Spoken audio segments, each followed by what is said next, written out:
네, 최근의 정치본색 시작하겠습니다. 오늘 함께할 세 분 소개해드립니다. 네, 장성철 공론센터 소장 나오셨고요. 네, 안녕하세요. 예. 택도 없는 소리하는 장성철 소장 나왔습니다. 네, 택이 있는 소리라서요. 예. 김한한결의 기자 네. 그리고 김민아 시사평론가 나왔습니다. 안녕하세요. 아니 그 옛날 운동권 용어로는 예. 택이 택틱스입니다. 택틱스. 택. 네. 야, 그게 뭔데? 좋은 말이야. 전략. 택짠다라는 이야기를 하거든요. 근데 저는 택 짠다. 방송을 네. 좀 시작하기 전에 예, 2주 말씀하세요. 전에 우리 최경영 앵커께서 예. 저에게 했던 그런 말과 좀 행동에 대해서는 예. 좀 사과를 받고 싶다.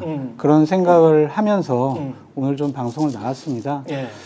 그러니까 최경영 앵커랑 저랑 둘이 토론을 하고 진행하는 거면 충분히 저는 그럴 수 있다고 생각이 들거든요. 근데 그때 김민하 평론가님도 계셨고 정계환 대표님도 계셨는데 제가 최경영 앵커님이 생각하는 말도 안 되는 택도 없는 소리를 하면 사회자로서 다른 사람은 어떻게 생각하느냐, 이게 사회자로서 저는 할 일이지 저랑 같이 5분 이상 저에게 뭐라고 하시고 반말조로 말도 안 되는 택도 없는 인격 모독적인 그런 말씀을 하신 것은 저는 도저히 받아들일 수가 없고 상당히 좀 용서가 안 되는 부분이더라고요. 그래서 저는 최경원 앵커님께 공식적으로 좀 사과를 요구하고요. 만약 그거를 못 받아들이신다면 저는 방송을 할 수가 없다. 네. 제 입장을 먼저 좀 말씀드립니다. 알겠습니다. 오늘 그 전해드려야 될 내용들이 굉장히 이제 중요한 내용들이 많기 때문에 장성철 공론센터 소장께서 하신 말씀에 대한 답변은 제가 방송 말미에 저도 좀 생각한 게 있으니까 말미에 좀 전해드리도록 하겠습니다. 괜찮죠? 네, 예. 기대하겠습니다. 예, 그렇게 분위기가 하고요. 무거워졌기 때문에 예. 저도 우리 구독자분들께 한 말씀 드리면 이건 이제 약간 풀기 위해서 드리는 말씀입니다. 말씀하세요. 풀기 위해서. 제가 옆에서 이제 뭐 쫄았다 이렇게 평가하는 분들도 있고 저 보니까 쫄았던데. 김민아 의문의 일패. 네, 의문의 일패 이런 것들 예. 제가 이렇게 보고 있는 그 장면을 따로 잘라가지고 제작진에게 구조 요청을 보내고 있다 이런 평가를 하신 분들도 있는데 이쪽 방향에는 제작진이 없고 모니터 화면이 있다. 그래서 이제 모니터 화면을 본 것이다. 네. 아니, 좀 이제 분위기를 풀기 위해서 말씀드렸습니다. 알겠습니다. 안 풀렸어요. 이번 주에 화제더라고요. 갈 때마다 물어보더라고요. 그래서 저는 같이 하지 않냐 방송을. 그래서 내가 그날 있었나? 그러니까 좀 이런 생각을. 항상 술을 드시니까 이제 술 잘 얘기하지 생각이 안 나는 거죠. 술 얘기하지 마세요. 하여튼 근데 저도, 최욱 앵커가 매불쇼에서 또 저를 또 언급을 해줘가지고 스타로 만들어준 거는 고마운데 고맙죠. 그분도 근데 좀 오해 아니면은 사실관계를 제대로 파악을 하지 못하고 오늘 저희한테 이야기를 해가지고 오늘 이야기는 바로 그래요? 들어가죠. 네. 예. 일단은 어제 그 8차 변론이 끝났고 9차 변론이 남아 있을 수도 있겠습니다만은 네. 2월 18일 하루 더 한 번 더 하는 거죠. 한 번 더. 그러나 모두 다 끝났다라고 보고 네. 그리고 지금 장성철 소장은 이걸 혹시 윤석열 변론을 다 들어봤거나 텍스트로 다 정리를 해보신 적이 있어요? 아니 그러지는 않았고요. 예. 어쨌든 뭐 10분짜리도 봤고 음. 뭐 1, 2분짜리 쇼츠도 보고 예. 뭐 20분짜리도 보고 했는데 예. 제가 내린 결론은 그래요. 음. 들을 필요가 없다. 들을 필요가 없다. 제가 어제 이제 기사를 써야 돼갖고 쭉 저희는 이제 방청도 들어가고 추첨 엄청 치열하거든요. 기자단. 그렇죠. 그래서 이제 쭉 이제 한 거를 읽어보다가 이런 결론을 내렸습니다. 저희가 이제 윤석열이 헌법을 모독하고 있는 장면들을 워딩을 이제 따갖고 그걸 해석하는 기사를 썼는데 이거는 찾을 필요가 없다. 그냥 세 페이지 네 번째 줄을 인용하자. 그러면 그게 헌법 모독이에요. 그러니까 똑같은 거의 그런 수준이에요. 그러니까 예를 들면 어떤 발언이 특히 더 문제다 이런 수준이 아니라 모든 발언이 문제다. 모든 발언이 문제예요. 모든 발언이 문제고 다만 그 모든 발언이 이 사람 개인에게 문제냐 아니면 이 법과 어떤 사법 체제에 대한 문제냐 이거 차이만 있을 뿐이지 사실 윤석열이 한 모든 발언이 문제입니다. 근데 이런 것 같아요. 재판관들도 그냥 윤석열 대통령이나 그 변호인들이 하는 얘기를 더 이상 들어봤자 소용이 없겠다. 이거는 우리가 헌법 심판을 하는 데 있어서 고려해야 될 상황을 이제 넘어섰다. 예. 더 이상 이제 뭐 얘기 들어봤자 소용이 없다. 이제 그런 생각을 하면서 더 이상 뭐 변론기를 증인을 신청을 받아가지고 계속 유지할 필요가 없다 그런 생각도 한 것 같아요. 그러니까 이게 윤석열이 계속 이런 식이니까 그러니까 아까 김한 기자님 말씀하셨듯이 영화 부당거래를 보면 예. 광수대 에이스 황정민 배우가 이제 범인을 이제 뭐 꾸며내야 되니까 아무나 골라잡지 않습니까? 그렇죠. 사진을 바닥에다 쫙 펼쳐놓고 잘 봐 오늘 여기서 범인 나온다 발로 막 헤집어가지고 그럴듯한 애를 하나 고르잖아요. 그렇죠. 물론 이제 그 감이 좋았고 나중에 그 놈이 범인인 거는 맞습니다. 영화 스포했나 지금? 아무튼간에 그런 것처럼 그냥 골라 잡으면 다 우기는 거고 말도 안 되는 주장을 하고 이 헌법을 모독하는 발언이에요. 그런데 윤석열이 그런 태도로 하니까 변호인들도 가면 갈수록 어쩌면 이럴 수 있나 싶을 정도로 기고만장합니다. 그래가지고 헌법재판관한테 막 대들어요. 윤석열이 깜짝 놀랄 정도로. 윤석 7차에서 김계리 변호사가 대들어서 윤석열이 이렇게 말리는 장면이 윤석열이 심지어 말립니다. 시겁해가지고 막 그러지 말라고 그러고 그 헌법재판관한테 저는 괜찮다고 그러고 여기 말리고 그럴 정도로 이 헌법재판관에게 대들 정도로 이 변호인이 기고만장하고 그리고 이 헌법재판소 밖에 있는 이 국민의힘은 좀 윤석열이 그렇게 하면은 우리는 상관없어요 이렇게 가야 되는데 그게 아니라 윤석열이 그러는 거에 또 장단 맞춰가지고 문영배는 이중인격적 변태 뭐 이런 거를 해가지고 또 어제 뭐 우리가 좀 비웃었습니다만. 그거는 진짜 윤희숙 원장이 너무했어. 그런데 이걸 예. 윤희숙 원장만 하는 게 아니고 배현진 의원 그리고 나경원 의원도 그렇죠. 나경원 의원도 그랬어요. 그렇죠. 세 사람 다 여자네. 아니 그리고 이게 그냥 뭐 여성 의원들이 나와서 한 것도 제가 볼 때는 이거 전략적인 거죠 그러면. 당의 공식 논평으로도 나와요. 그러니까는 당의 공식 논평으로 나왔어요 이게.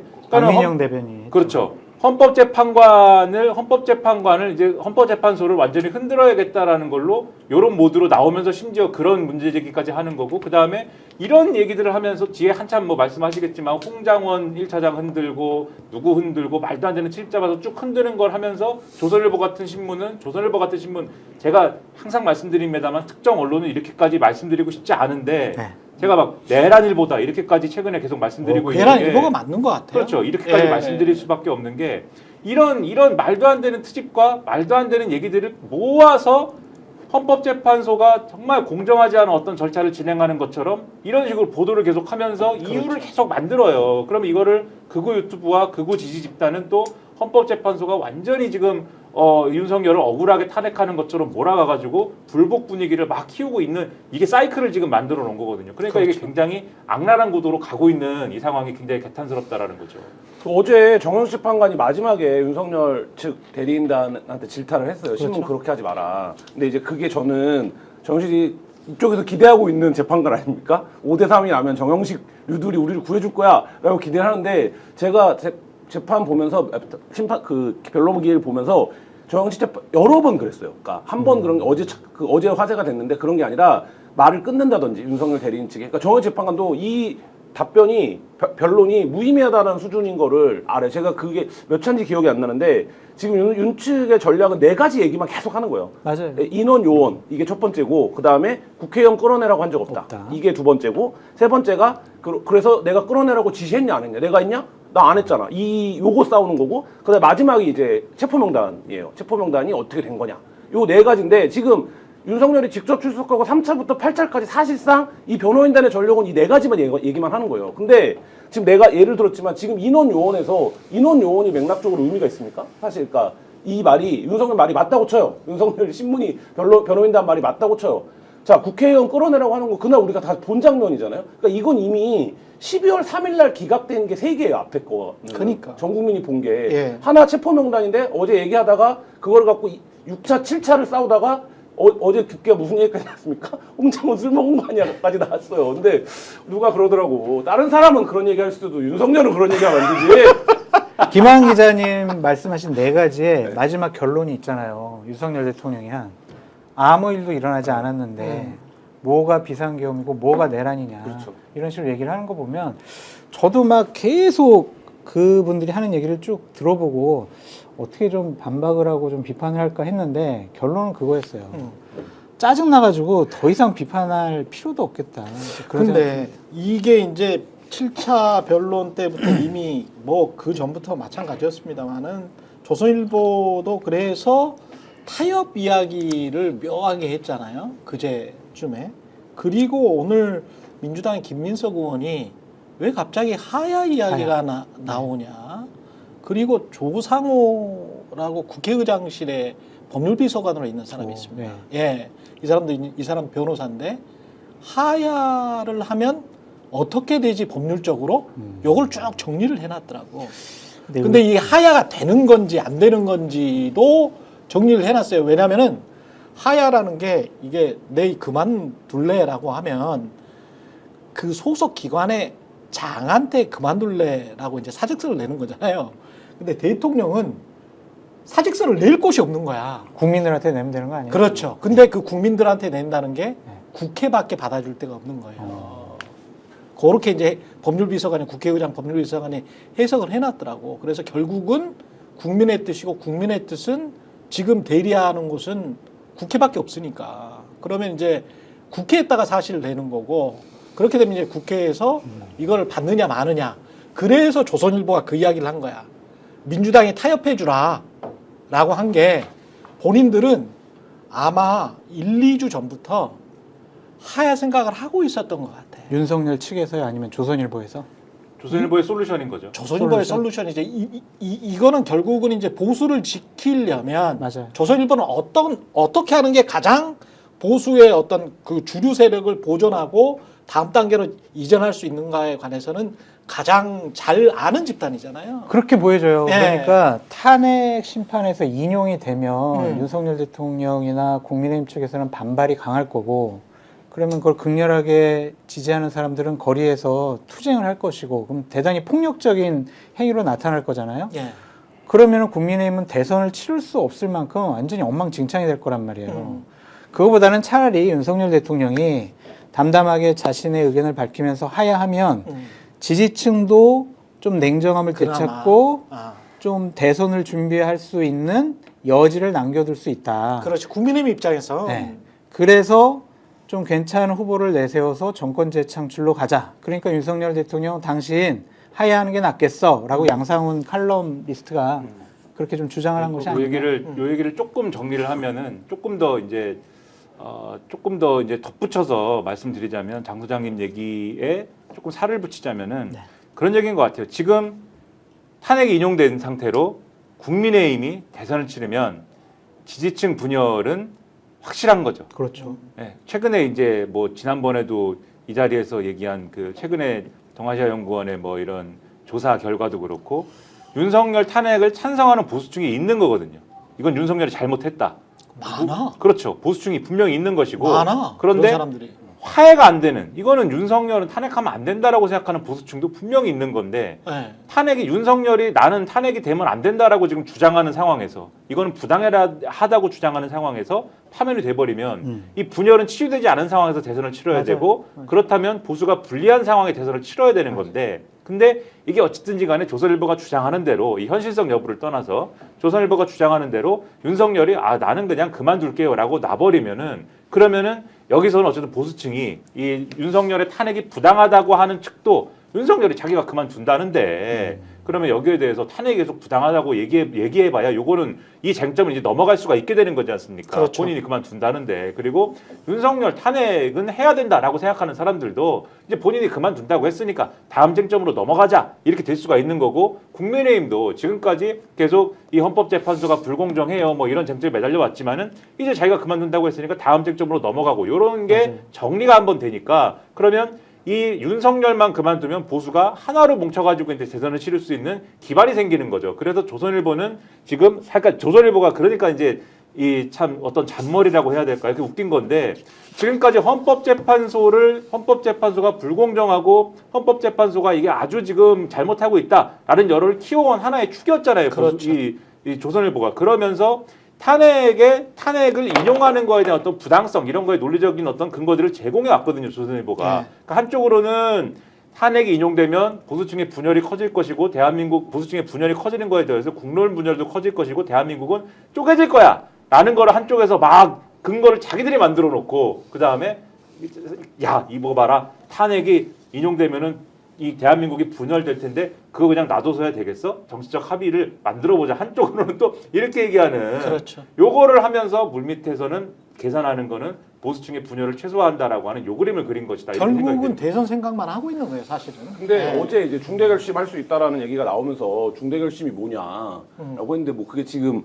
변호인단들이 기자들한테 말한 거 우리 다 사퇴할 거야 이런 거잖아요. 근데 기자들 입장에서는 그게 사퇴하는 게 무슨 중대 결심이 돼? 라는 생각이 드는데 그런데 또 법적으로 보면 그게 나름의 꼼수였더라. 예. 꼼수였는데 또 그게 뒤집어졌지. 지금 그 얘기를 하려고 하는 건데 네. 무슨 얘기냐면 지금 여기까지 99도로 꺾어서 왔어요. 근데 여기서 하야를 선택하는 건 여기서 다시 이렇게 180도를 꺾어야 되는 거거든요. 그렇죠. 턴을. 근데 그 턴이 가능한 정도로 윤석열이 어떤 정무적 유연성이 있었으면 저는 이 상황 안 왔다고 생각하거든요. 기억도 안 했겠지. 예. 그러니까 지금 조선일보 지금 김민하 평론가나 장 소장님 말한 것처럼 보수를 걱정하고 우려하고 지금 국면에서 이거를 진지하게 고민하는 사람들은 아 이거 이렇게 가면 안 되고 다른 솔루션이 있는 게 차라리 낫지 않아? 라고 생각을 하는데 저는 지금까지 윤석열이 보였던 행태 그리고 탄핵 재판에서 그 변호인단과 윤석열이 지금 갖고 있는 어떤 구조 이거를 봤을 때 윤석열이 그 턴을 하는 건 사실 불가능하다. 김한 기자님 말씀이 맞는 것 같아요. 그러니까 만약에 그동안 윤석열 대통령이 헌재 심판에서 나와서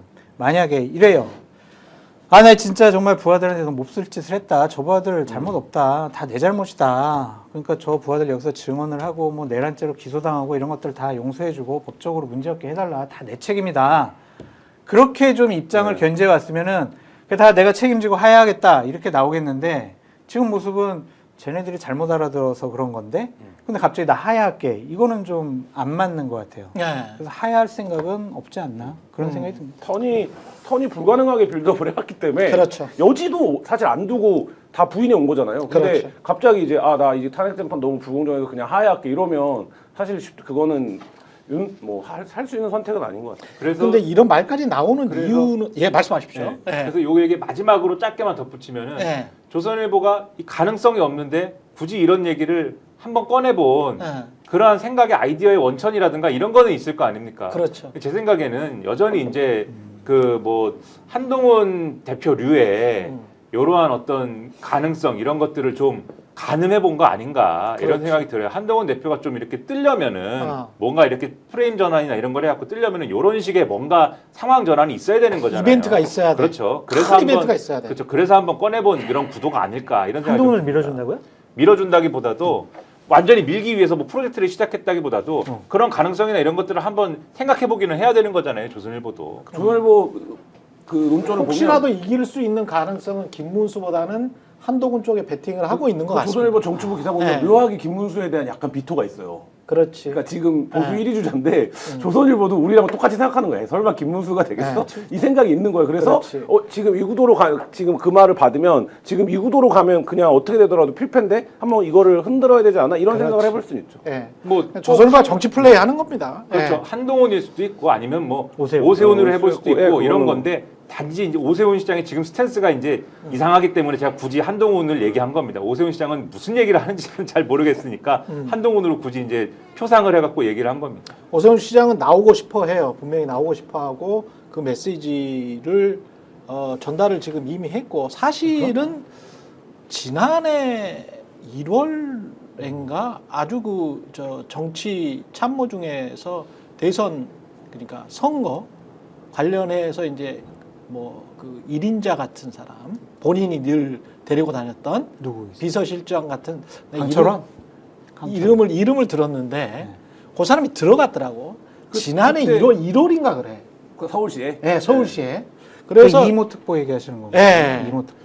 그래서 이제 그렇게 해서 이제 진용을 이미 짜고 있었다라는 말이 1년 전부터 들렸기 때문에 오세훈 시장은 요거 지금 사실은 명태균 수첩 오늘 주로 이야기할 거는 명태균과 김건희의 문자 그리고 노상원의 수첩 요게 몰고 올 핵폭풍 같은 것들이 이제 요거는 두려운 겁니다. 요거를 좀 막으면서 또는 잠재우면서 다른 아젠다나 다른 이슈를 지금 넣고 싶은 거야. 그게 하야도 될 수 있고요. 지금 저 오세훈 시장이 이야기하는 개헌이 될 수도 있습니다. 그러니까 그런 것들이 다 하나의 이슈로서 그러니까 트럼프가 하는 방식하고 똑같아요. 그냥 무조건 불리한 이슈가 있으면 또 다른 이슈로 그냥 덮어버리는 전략을 지금 쓰고 있는 거거든요.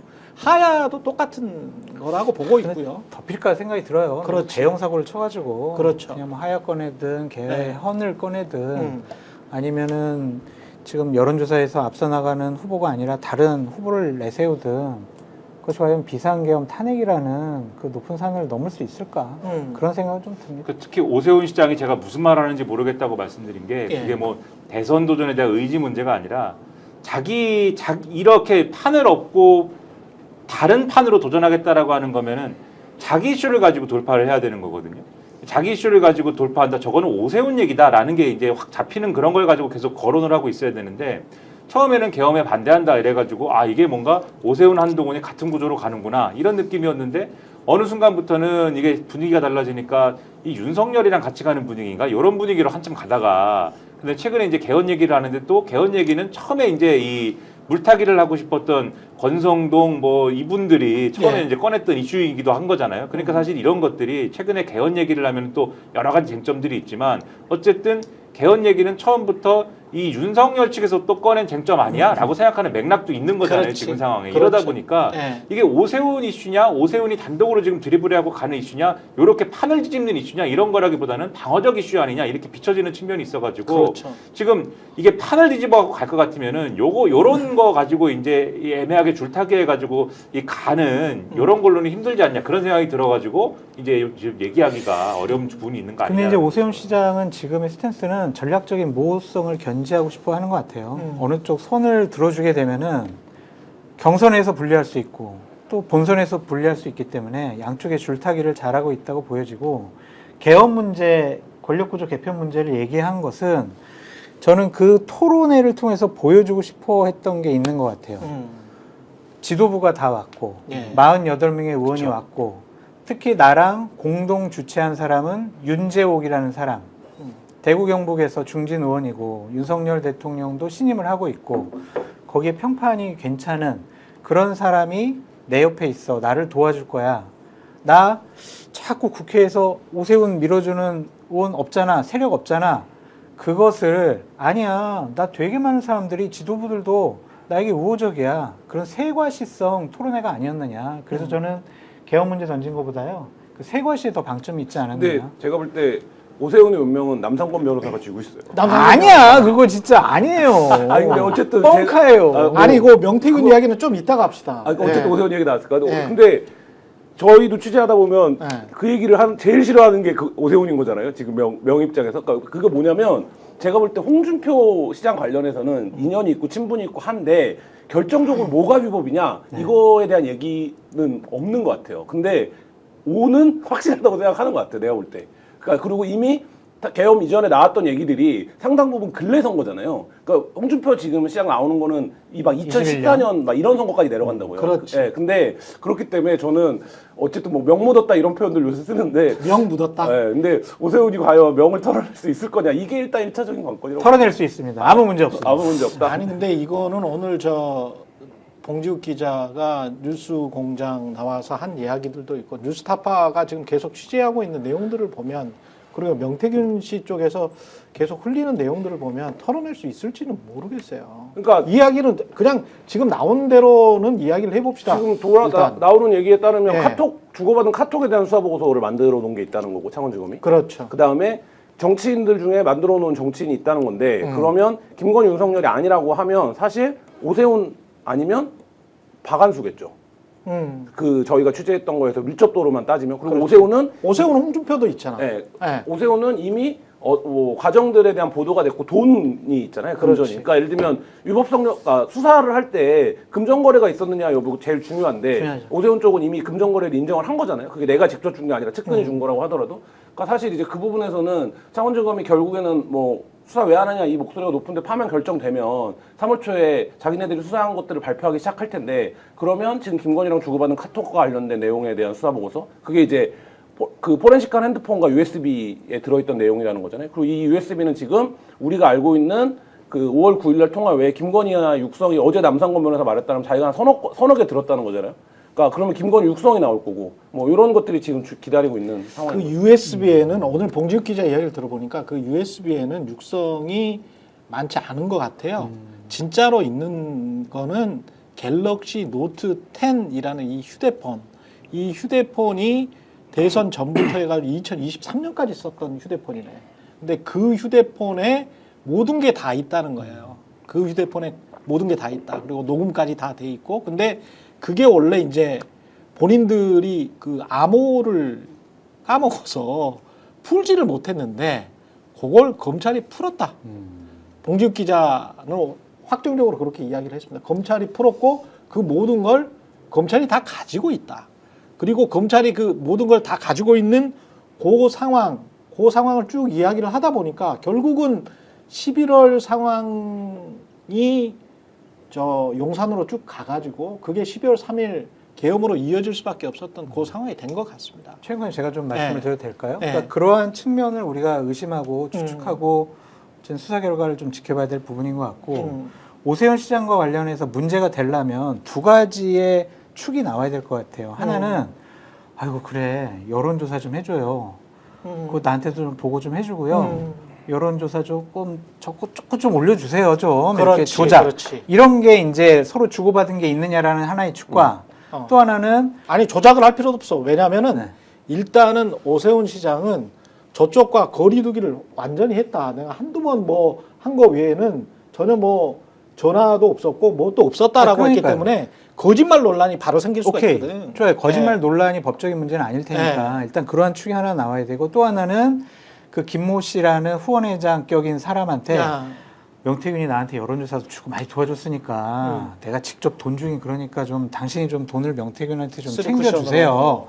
이러한 증언이나 증거가 나와야 되잖아요. 그렇죠. 법적으로는 그렇습니다. 네. 예. 근데 그런 것들이 나오지 않고 그냥 오세훈 시장이 김영선 의원을 통해서 명태균 씨라는 훌륭한 사람이 있으니까 선거에 도움 좀 받아봐 해서 만났단 말이에요. 예. 만나가지고 얘기 나눠보니까 그래요. 그러면 우리 내 측근 강철원 만나봐요. 강철원 씨가 만나보니까 이거 말도 안 되거든. 그래서 아니 당신은 뭐 필요 없다고 가라고. 명태균 씨가 모욕감을 느껴서 지금 저렇게 추상적이고 자극적인 단어를 동원을 해서 오세훈 시장을 공격하고 있다. 이렇게도 볼 수가 있거든요. 그래서 수사 결과를 봐야 되겠지만 한쪽으로 너무 오세훈이 명태균 때문에 상당히 곤란해질 거야 라는 쪽으로 몰고 가는 것은 좀 무리가 있다. 그렇게 해석하는 것도 좀 과하다. 그런 생각이 듭니다. 일단 그 사실이 확인된 것 위주로 말씀을 드리면 그 카톡 내용이 일단 공개가 돼 버렸잖아요. 그래서 카톡 내용을 좀 보면서 특히 김건희 씨와 관련해서는 김건희 씨가 어느 정도 위세였는지를 저게 지금 5월 9일이니까 대통령 취임하기 바로 직전이죠. 네. 직전인데 당선인 쪽에서 창원 의창 경선 실시하라고 왔다는 것 같은데요라고 하면서 이제 딴지를 거는 거예요. 김영선 아니다. 경선이란다라고 하니까 명태균 씨가 아니다. 윤한홍이 장난친 거다라고 하면서 저는 저 부분이 가장 눈에 띄었는데 네. 사모님과 당선인에게 물어보세요. 저렇게 이야기를 하잖아요. 새벽에 사모님과 당선인에게 물어보세요. 윤한홍이 장난친 겁니다. 사모님과 당선인에게 물어보세요. 우리가 이 내용을 다 알고 있기 때문에 제가 가장 눈에 띄는 부분은 사모님과 당선인에게 물어보세요. 그리고 계속 문자가 오고 왔다 갔다 하고 그리고 오전 9시에도 이게 마무리되는 5월 10일이 된 거죠, 이제. 5월 10일 취임식 당일이 된 겁니다.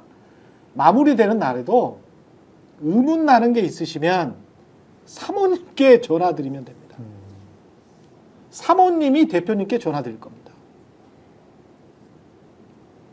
저는 이거는 완전히 그리고 오늘 이제 또 하나 봉지욱 기자가 그 터트린 중요한 단어가 있는데 5대 재벌 중에 한 기업이 창원 산단이 명태균의 작품이 아니다. 명태균은 스스로 이걸 한 게 아니고 5대 재벌이 이권이 걸려 있다. 그래서 시켰다는 식으로 이제 이야기를 했거든. 그게 저도 창원 산단 오래 했잖아요. 그렇지. 그게 기준은 아닐 거예요. 그러니까 지금 창원 쪽에서도 그런 얘기를 하는데, 그러니까 산단에서 뭐 명태균이 부동산 해갖고 뭐 그 명태균 측근이 지금 1억 2천 번 거 외에는 뭐가 없잖아요. 크게 너무 짜실하지. 한 게. 그러면 예. 결국에는 어떤 기업을 유치하고 어떤 기업이 들어오고 이 과정인데 그거를 하려고 했겠죠. 그래서 기업도 방문했었다고 해요. 그 가치도. 근데 결국에는 이제 시간이 너무 짧았던 거죠. 그러니까 지금 창원산단이 아직 삽을 뜬 게 아니잖아요. 그러니까 그게 추진은 했었고 미팅도 했었을 것 같은데 그게 이제 뭐 기수가 된 건 아닌 미수에 상황이고. 그쳤다. 예. 그러니까 진행 중에 이게 터지고 계엄이 터진 거죠. 그렇지. 그런 것 같아요. 이렇게 생각을 해보면 김건희 씨가 저것만 개입했겠나, 공천만 개입했겠나. 그리고 창원 산단을 만약에 김건희 씨가 이권을 어떤 대기업이랑 같이 개입을 했다면 처음 하는 얘기인데 처음 하는 지나가고 얘기 하십시오. 기도를 안 썼으니까 예. 그 대통령이 창원 내려와서 발표를 했잖아요. 그리고 20일 있다가 네. 구 창원 산단에 15억짜리 문화센터를 만들어요. 그게 무슨 산단 문화사업인가 뭐 그래갖고 정부에서 원래 이제 구 산단 단지들이 너무 낙후돼 있으니까 여기를 이제 청년 문화센터로 만드는 사업이에요. 그래서 이게 문화관광부가 15억 정도 예산을 넣어서 해요. 지역마다 다 있습니다. 그러니까 이게 별 사업이 아니에요. 근데 여기에 장관 셋이 내려옵니다. 국토부 장관, 산자부 장관, 문체부 장관이 나와요. 문화센터 하나. 네, 하나에. 그리고 프레젠테이션을 누가 하냐? 유인천 장관이 직접 해요. 그리고 장관 하나가 그날 오기로 했다가 일정이 안 돼서 누가 오냐면 기조실장이 내려와요. 그러니까 사실 우리 장관님이 일정이 안 돼서 못 가 이래도 되는 행사인데 굉장히 이례적이죠. 근데 국토부, 문화부, 산자부를 다 움직일 수 있는 사람은 누굽니까? 그러니까 장관한테 거기 가 이렇게 해야 되는 거죠. 근데 창원시에 저희가 취재를 할 때 여기 어떻게 이렇게 장관 셋을 다 불렀어요? 그럼 창원시가 엄청 작업을 했어야 될 거잖아요.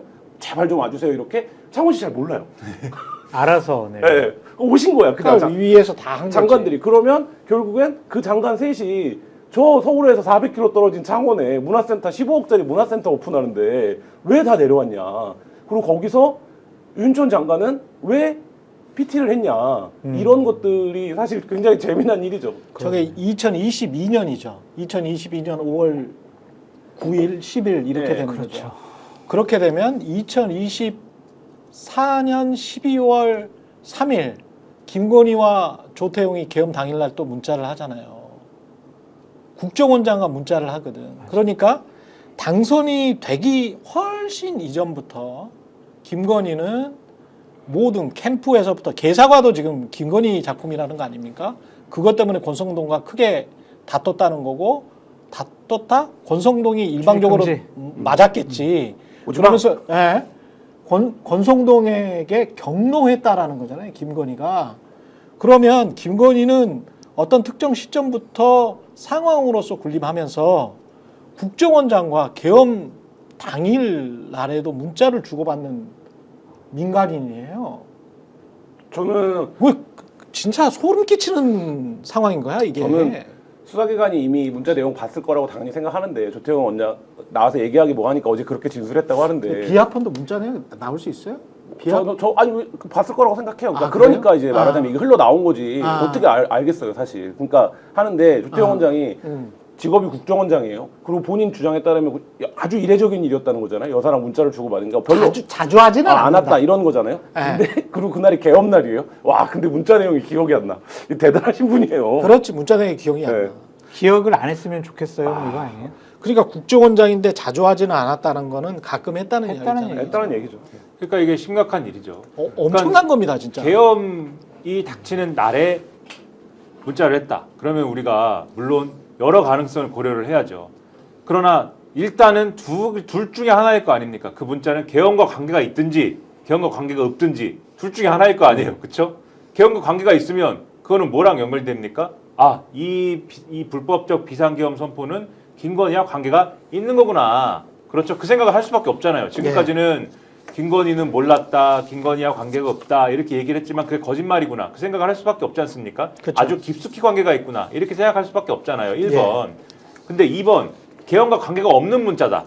그러면 이거는 그것대로 엄청나게 심각한 문제죠. 아, 평소에 이 김건희라는 영부인이라는 사람이 평소에 이 계엄과 관계도 없는데 그날 벌어진 사건과도 관계가 없는데 그러면은 국정원장은 이거는 뭐 일상적인 일은 아니라고 주장을 했지만은 어쨌든 간에 필요하면 국정원장한테 문자를 보내서 굉장히 민감한 국내외 정보를 다루는 그러한 국정원장에게 필요하면 문자를 보내가지고 어떤 일이든 간에 그게 소통이든 어떤 정보의 공유든 뭐든 간에 얘기를 나누는구나. 그래 이게 국정 개입의 아주 유력한 증거 아닙니까? 뭘 얘기하겠어요 조태용 씨한테. 조태용 씨 뭐 오늘 기분이 좋아요? 뭐 나빠요? 뭐 이런 거 물어봤겠습니까? 아닐 거 아닙니까? 그래서 이런 것은 뭐 문자 내용을 지금 뭐 확인했을 거라고 김한 기자님은 이제 말씀하셨지만은 확인을 하지 않았든 어떤 맥락에서든지 간에 이 진상을 밝혀야 되는 종류의 이 일일 수밖에 없다 이렇게 생각이 되는 거죠. 이렇게 좀 관대하게 생각해 볼 수는 없어요? 그 김건희 여사가 조태용 원장에게 전화를 하면서 당일날 좀 이따 저 저녁 때쯤에 대통령께서 홍장원 차장한테 전화해서 격려 전화 할 건데 원장님한테 격려 전화 안 하더라도 좀 이해하세요. 그것도 국정 개입이죠. 대통령이 격려 전화를 할 거를 미리 알고 있으면 알고 통지해주면 내가 들은 정보랑 네. 분석과 추측과 상상을 더해 보면은 네. 지금 밝혀진 거 있잖아요. 10분의 1도 안 되죠. 아니 1%밖에 안 돼요. 1%도 안 되죠. 1%밖에 안 돼요. 그럼 나머지 99%를 어마어마하게 많은 여기서 폭로해 주십시오. 조금만 이야기해봐봐. 아니 그거는 저기 일단 사과부터 받고 아니 그 다음에 끝나면서 제가 그거는 마무리를 그 다음에 하겠으니까. 저 탄핵 심판이 네. 좀 끝난 다음에 그때서야 좀 자유롭게 얘기할 수 있는 부분이 아니 뭐 많이 이제 있을 다 것 같아요. 끝났어. 그냥 겁먹지 말고 좀 이야기 좀 해봐. 나는 또 뭐라 하지 말아요 좀. 요런 게 있어요. 아, 이거 찍어야 되나 이제 이거? 야 이런 게 그러죠? 있습니다. 저 잘 주목을 못 받았는데 서울의 소리하고 저널리스트에서 제가 또 앵커로 가서 그 보도했던 내용들이 있는데 거기 핵심은 말이죠. 마지막 리포트에 이철규가 누구죠? 이명수 기자. 이명수 기자가 하는 모든 취재의 일거수일투족을 다 알고 있다는 거예요. 다 알고 있습니다. 그래요? 다 알고 있으면서 말을 해요. 이철규 의원이 그냥 말을 해. 내가 그래도 경찰청 정보국장 출신이잖아. 이렇게 이야기를 해요. 이렇게 이야기를 하는데 어느 정도까지 알고 있냐? 여당의 유력한 국회의원이 술집에서 아가씨를 폭행을 해서 아가씨가 굉장히 중상을 입습니다. 그런 일이 있었어요? 그런 일이 있어요. 그런 일이 있었는데 그거를 어떻게 무마를 했는데 그 자리에 도의원, 보좌관 등이 있었다는 것까지 이명수 기자가 말하기 전에 다 알아요. 도의원, 보좌관이라는 이야기를 이철규 의원이 이야기를 해. 근데 왜 취재했는데 안 냈냐? 요 이야기를 합니다. 저는 지금 이상한 게, 자, 이거는 이제 완전히 이제 추정이죠. 김건희, 이철규, 검경에 정보라인이 만약에 가동이 돼서 여야를 막론하고 어떤 빅브라더처럼 움직이고 그게 친윤의 핵심까지 너희들 이런 일이 있잖아. 조심하는 게 좋을 것 같아. 가능성이 있어요. 그러면 여당 의원도 그렇게 꼼짝 못하게 만들 정도의 인물들이 정보를 통제를 하고 정보를 관리를 했다면 야당 의원들은 어땠을까? 김건희와 관심사가 근데 야당 의원은 아니니까. 그렇지. 네. 그렇기는 하지. 네. 그러니까 이런 게 근데 김건희 라인만 있었을까? 만약에 김건희 라인이 있었다면 또는 이철규만 했을까? 이철규가 만약에 했다면 그리고 여기에서 지금 사라져버리는 거는 공무원의 검사도 경찰의 고위 간부들도 공무원입니다. 우리 착각하지 말아야 되는 게 공무원인데 이 정부 들어와서 검사든 그 이영림 검사장도 마찬가지고요. 검사든 경찰이든 본인들이 어떤 저세상 사람인 줄 아는 것 같아. 공무원이 아닌 줄 알아. 본인들이 정치인인 줄 알아. 만약에 집권여당 국회의원한테 어떤 보고를 했잖아요. 정보 보고를 했잖아. 이거는 다 범죄예요. 범죄죠. 시켰으면 시킨 놈도 범죄고 보고 한 놈도 범죄야. 근데 김건희 얘기하다 여기까지 왔는데 말씀하신 것처럼 이제 파면되고 나서 나오면 김건희 여사가 어떤 국정 개입을 했었는지가 이제 나오기 시작하겠죠. 그러니까 그렇죠.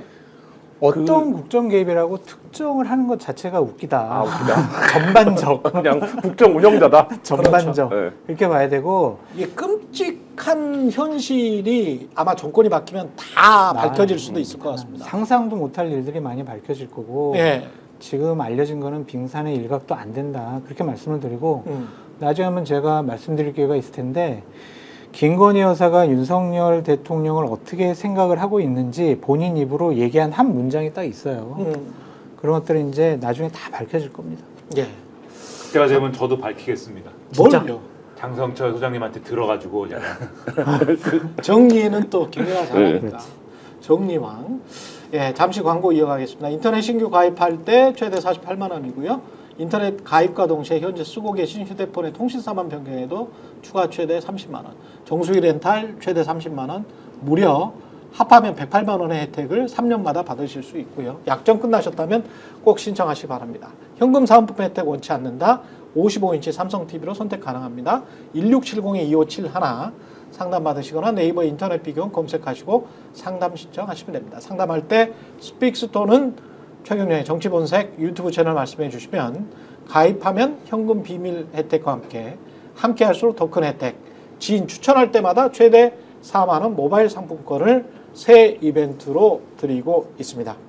노상원 이야기하죠. 한결의 특종인데 이게 한결의 특종입니까? MBC 특종입니까? 뭐라고 해야 됩니까? 둘 다 받은 거죠, 뭐 이거는. 중요하겠습니까? 네. 일단 이- 한 500명의 네. 명단은 있는 겁니까?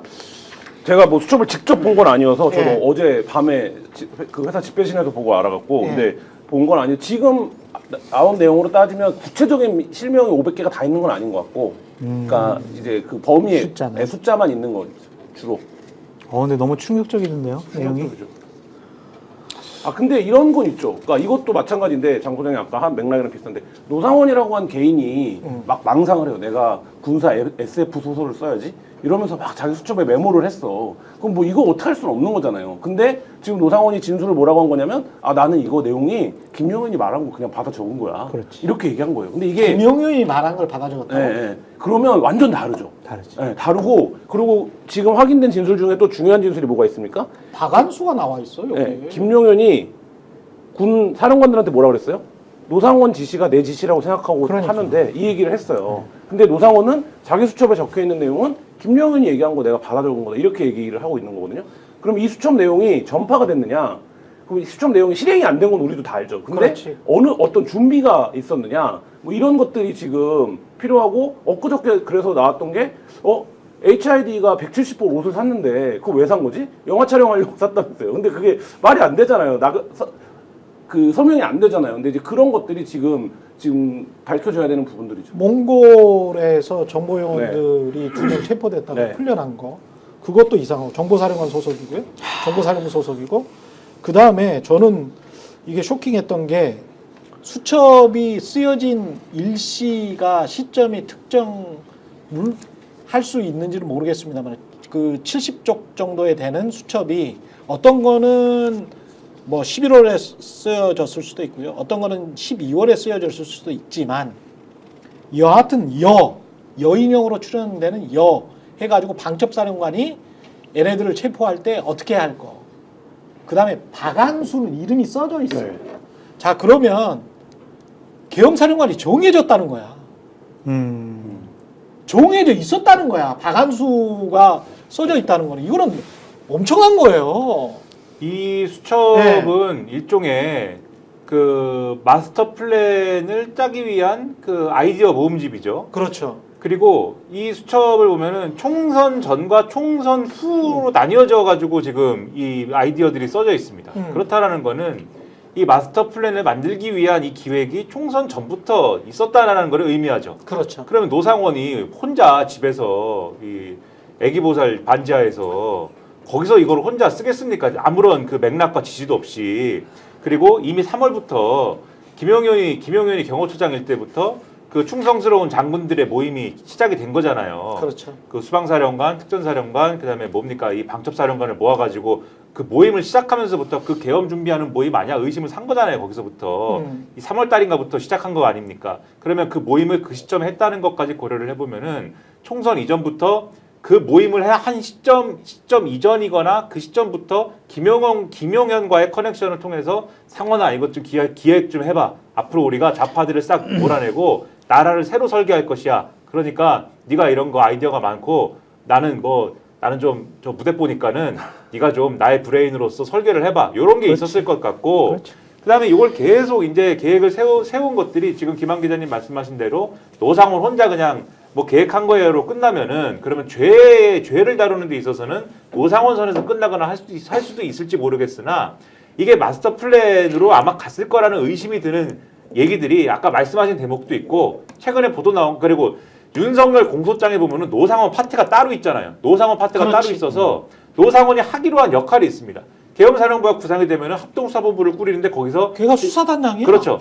이 수사단장을 맡아가지고 이 부정선거와 관련된 거를 확인하는 역할을 하기로 하잖아요. 그렇죠. 그래가지고 지시를 정보사 요원들한테 실제로 하지 않습니까? 야구 방맹이를 갖고 간다 이런 거 해가지고 방맹이를 두들기면은 다 불게 돼 있다 이런 걸 실제로 하지 않습니까? 그리고 이 윤석열이 최근에 나온 보도를 보면은 윤석열이 야 그러게 이게 이제 국회에서 계엄 해제 요구안을 의결한 직후에 그러게 내가 1000명은 보냈어야 된다고 했는데 이게 뭐냐 이렇게 하니까 김 의원이 뭐라고 합니까? 상원아 이제 어떡하냐라고 물어보잖아요. 상원아 이제 어떻게 해야 되냐라고 물어보지 않습니까?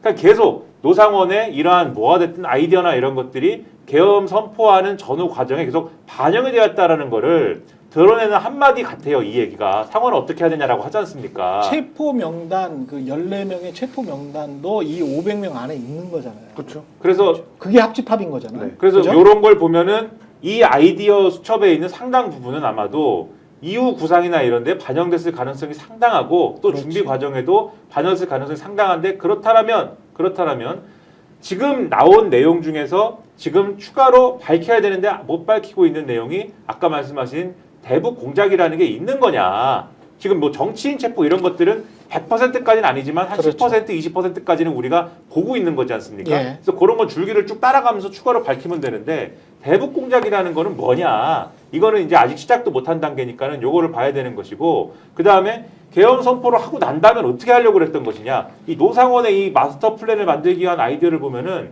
최소 계엄 선포한 상태를 몇 달은 가려고 한 거예요. 몇 달은 가려고 한 것이고 그 다음에 뭐 나오지만 막 무슨 삼선 개헌을 하고 이래가지고 연임 이야기가 있습니다. 그렇죠. 윤석열 영구 집권까지는 아니어도 장기 집권 체제로 가려고 했던 것이에요. 그다음에 후계자라는 단어도 있습니다. 그렇죠. 후계자를 또 마련해가지고 후계자를 누구한테 넘겨주지 고민을 막 합니다. 요런 거를 확실히 규명해야 될 필요가 있다는 걸 이 수첩이 보여주는 거죠. 그 제가 짚고 싶은 건 두 가지인데 하나는 노상원 전 사령관이 지금은 입을 열지 않는 것 같아요. 각종 그런 것 같아요. 그런데 윤석열 대통령이 탄핵이 인용이 되면 그때부터 슬슬 입을 불기 시작할 것 같아요. 왜냐하면 지금 이 수첩대로 의하면은 완전히 노상원이 독박을 쓰게 돼 있거든. 아, 사실관계를 밝히지 않으면 본인이 정말 주도자가 될 수밖에 없기 그러네. 때문에 예. 그것을 면피하기 위해서라도 무슨 일이 벌어졌는지 왜 이 수첩이 이렇게 작성이 됐는지를 그때부터 진술을 슬슬 불기 시작을 할 거다. 지금은 왜 안 하냐? 윤석열 대통령이 탄핵 심판에서 기각돼가지고 살아올 수 있기 때문에 그 가능성을 보는 것 같고 또 하나는 대단히 아쉬운 점은 뭐냐면 김영현 전 장관이 본인 LG 노트북 컴퓨터를 파쇄했다고 그랬잖아요. 예. 단순히 포고력만 있어가지고 파쇄한 건 아닌 것 같아요. 음. 이것이 메모로 돼 있는 것들이 어느 정도 몇 개 관련해서는 정형화된 보고서가 돼 있었을 것 같아. 그것을 그 노트북 안에다가 저장을 해놓고 계속 봤었을 것 같아요. 그것이 발견되면은 더 큰 혐의를 받게 되니까 그것을 파쇄시키지 않았느냐. 그런 것들을 생각해 봐야 될 것 같아요. 그리고 김영현이 김민석이랄지 그 너희들 지금 계엄하려고 하지 9월 달부터 물어봤잖아요. 그랬을 때 바라보는 그 눈빛 같은 게 이게 여기 이 노상원 수첩에서 나오는 주먹으로 사람 죽인다는 내용이 나오거든요. 주먹으로 독극물도 쓰고 네. 화학약품 그렇죠. 여기 주먹으로 나온 수단을 보면은 김두한처럼 주먹으로 끔찍한 얘기지만 주먹은 지금 가장 지금 약한 단계입니다. 여기 아니, 나오는 그 주먹으로 사람 죽일 정도면 NLL 진짜 데려가서- 엄청나게 아픈 건데 그게 얘네를 무슨 데려가서 폭사시키는 아니 여기에 나오는 다양한 수단 중에 아니 폭사가 제일 빨라. 주먹으로는 얼마나 아프겠어 그게. 죽을 때까지 때리는 죽을 때까지 때리는 건데. 그 이제 한번 얘기해 보세요. 그런 기준이면은 뭐 그렇게 보실 수도 있는데 네. 김두한을 잘못 썼는데 예. 김두한 시대 주먹들을 이용해 좌파놈들을 분쇄시키는 방안 이것을 강구했고 막산의 잠자리를 폭발물을 사용한다. 그게 그리고 깔끔하다니까 죽는 사람 입장에서는. 예, 근데 이제 수단의 정도를 잔혹성을 말하는 이야기하는 거죠. 예. 그다음에 확인 사살이 필요하다. 그리고 교도소 한 곳을 통째로 수감을 해야 되고 음식물, 급수, 화학약품 이렇게 써 있는데 이거는 미치겠다. 진짜. 우리를 잡아가서 잘 대해준다는 게 아니라 예. 음식물과 급수에 화학약품 등을 사용해가지고 독극물을 탄다. 이런 얘기인 거겠죠, 이건 아마도. 올드보이처럼 연기를 넣든지 방 안에. 그렇죠. 그리고 중세 시대 비소 넣어가지고 사람 죽여요. 그렇죠. 예. 그리고 이거를 어디다가 하느냐? 체포 장소가 써 있습니다. 오음리, 헌리, 인제, 강원도 화천, 양구, 울릉도, 마라도, 전방 민통선 쪽 이런 것들을 이제 쭉 거론해놨고 그다음에 북한을 이용하는 방법이 있는데 무엇을 내어줄 것이고 북한 접촉 시에 보안 대책 이렇게 써놓고 예. 외부 용역 업체에서 어뢰 공격. 근데 이 외부 용역 업체도 실제 뭐 업체겠습니까 이게 아마 비유적으로 쓴 것 같고 NNL 인근에서 북의 공격을 유도하거나 아예 북에서 납포 직전 격침시키는 방안 이런 것들을 이 다양한 살해 방법들을 이렇게 강구를 했습니다. 살해 방법을 적어놓은 거죠. 어떻게 죽일 것이냐를 적어놓은 거고 구체적으로 지금 뭐 이재명 뭐 누구 3명은 NLL에 가서 폭파시키려고 했다. 이 얘기까지 지금 나오고 있는. 근데 명단에 왜 들어갔는지 모를 것 같은 사람도 있어요. 차범근. 차범근. 아니, 양양님이 김재동 차범근은 왜 이랬는데 성향이 네. 민주당 성향이다 이거죠 아니 지금. 그게 아니고 차범근이 조국 전 장관 할 때 탄원서. 탄원서를 썼어. 그러니까요. 그래서 실명으로. 그러니까 성향이 그렇다 이거예요 지금 그냥 그래서- 밑도 끝도 없이. 실명으로 좌파 연예인이라고 생각하는 사람이 많을 텐데 실명으로 차범근을 적어놓은 거죠. 아니 세계적인 축구 스타고 이분이야말로 진짜 크리스찬이거든. 근데 뭐 예전에 블랙리스트 때도 많았어요 그런. 밑도 끝도 없이 그냥 밑도 끝도 없어. 성향이 그렇다 그냥 이렇게 그냥 생각하면 다 그냥 생각나는 대로 적는 거예요 지금 이 사람이. 화내지 마요. 거기 또 방송 패널 란이 있어요. 우리 네? 다 4명 다 있어. 네, 뭐 아니 언론계 100에서 200명이죠. 100에서 200. 100에서 200명인데 그게 이제 구체적으로 명단은 제가 손이 아파서 안 썼나? 하여간 70쪽이면 안 썼겠다 수첩에.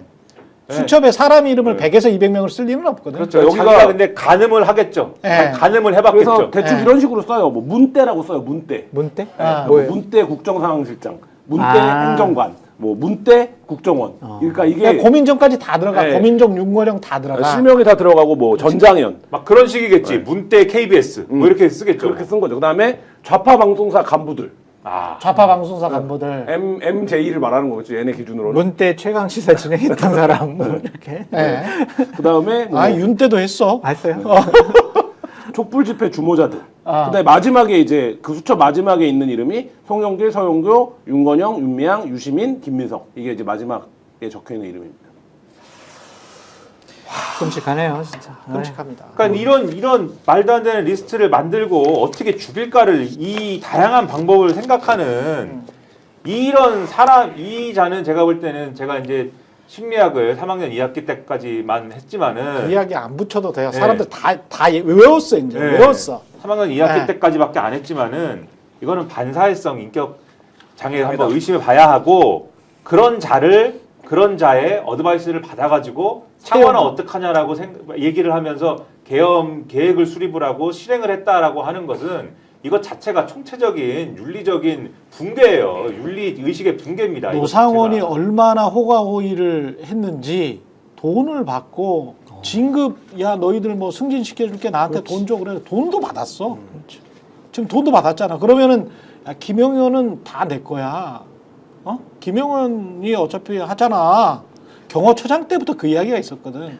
경호처장이 군인사를 한다고. 신원식은 아무것도 아니다.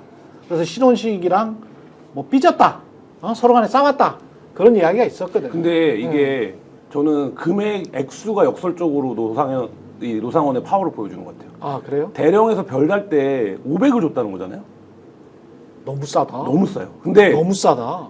이게 뭐냐면 그건 노상원이 인생이 바뀌는 건데. 네, 대령에서 별다는 게 군인 진급 중에 제일 어려운 거라서 인생이 진짜 바뀌는 치열한데 내 대령에서 별 다는데 골프를 엄청 쳐야 되는데. 네, 민간인한테 500 주면 내가 별 달 수 있다고 생각을 할 정도였으면 역설적으로 노상원이 그만큼 셌다는 거죠. 그러니까 저런 얘기 계속 들으니까 정말 부끄럽고 창피하고 정말 큰일 날 뻔했다라는 생각은 계속 드네요. 예. 그러니까 옛날에 장 소장님 진짜 드럼통 농담이 야, 네, 그게 현실이 될 뻔했다 진짜. 정말 그러네. 그 애들에 그럼 빠질 뻔했네. 많이 놀렸잖아요, 김한 기자님이 많이 놀렸죠. 저를. 방송에 드럼통도 갖다 놓고. 그러니까 나 드럼통에 놓고 어떻게 된다. 근데 이제 이 사람들이 진짜로 이렇게 포악하고 사악한 사람들이었구나. 이런 끔찍하네요. 근데 요거를 네. 우리가 마지막으로 저는 꼭 그 이야기를 했으면 좋겠습니다. 이 자꾸 뭐 한 달 돼서 윤상현 의원 말처럼 싹 뭐 뭔가 바꿔서 우리는 이 대통령을 하야시키고 우리는 뭐 바뀌었어요. 우리는 착한 아이가 됐어요. 이름이 달라요. 이거는 진짜 아닌 것 같아요. 이번에는 진짜 아닌 것 같아.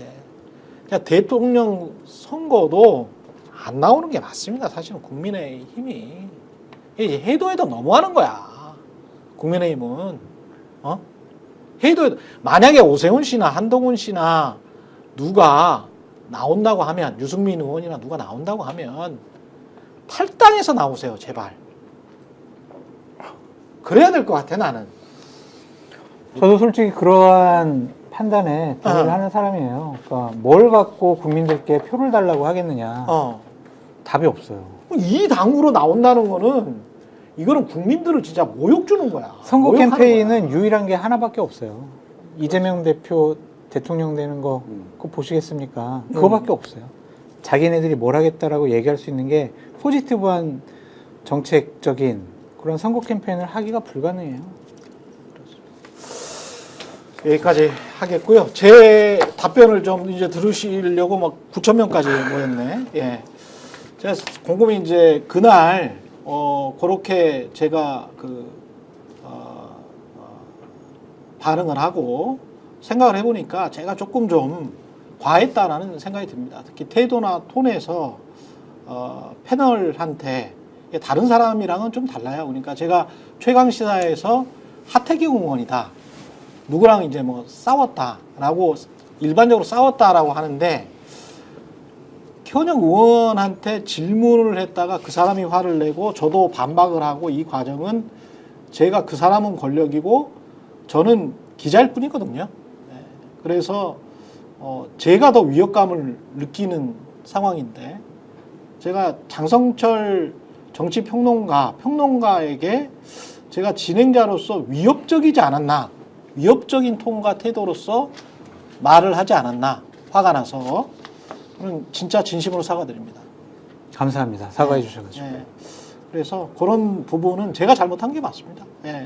그 내용과 관련해서는 뭐 여전히 생각이 같지만 그럼에도 불구하고 형식적인 측면에서는 하태경 의원이나 이정현 의원과 싸울 때와는 좀 다르다. 다르다는 말씀을 드리고 제가 그거는 잘못한 부분이 분명히 있다. 그래서 장성철 공론센터 소장께 사과드리고 무엇보다 그때 약간 좀 불편하셨을 청취자 여러분, 시청자 여러분께도 사과드립니다. 감사합니다. 여기까지 하겠습니다. 최경영의 정치본색 장성철 공론센터 소장, 김한한 기자 그리고 김민아 시사평론가와 함께했습니다. 저는 다음 주에 다시 찾아오겠습니다. 고맙습니다. 감사합니다. 감사합니다. 스픽스는 말하는 언론입니다. 대세는 유튜브, 그중에서 스픽스. 좋아요, 댓글, 구독, 알림 설정. 여러분이 저희를 사랑해 주시고 우리가 여러분을 사랑하는 4가지 방법입니다.